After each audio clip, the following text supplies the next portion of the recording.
तो वहीं ब्योहारी में जन अस्मिता यात्रा कार्यक्रम संपन्न हुआ, जिसमें मऊगंज के पूर्व विधायक लक्ष्मण तिवारी ने अलग विंध्य प्रदेश सहित विभिन्न मांगों को सरकार के सामने रखा।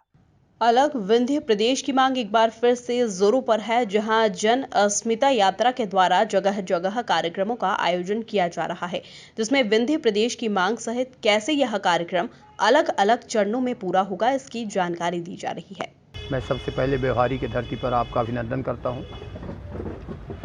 जन अस्मिता यात्रा को पूरे 3 साल होने जा रहे हैं। जब मैंने यात्रा ये प्रारंभ किया तो इसको बहुत प्लानिंग के साथ, क्योंकि मुझे 2-3 दलों का अनुभव था।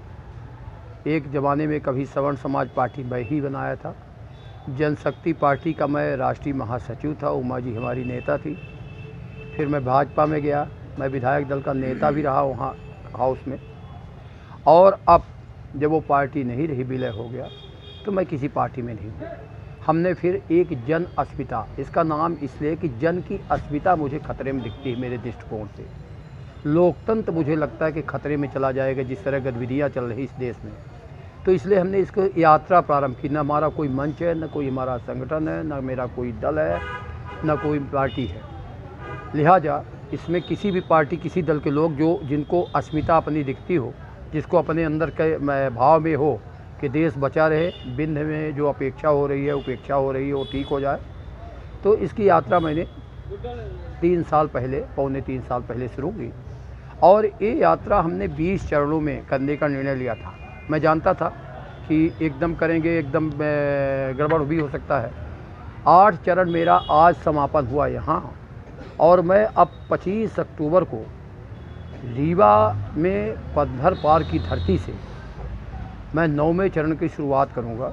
इस बीच में 20 दिन व्यवस्थाओं के लिए हमने रखा, इसलिए कि यात्रा करने के पहले एक चरण की यात्रा में हम कम से कम 40 जनसभाएं, 8 पत्रकार वार्ता, 25 से 30 जनगोष्ठियां और 500 से 1000 किलोमीटर यात्रा करते हैं एक चरण में।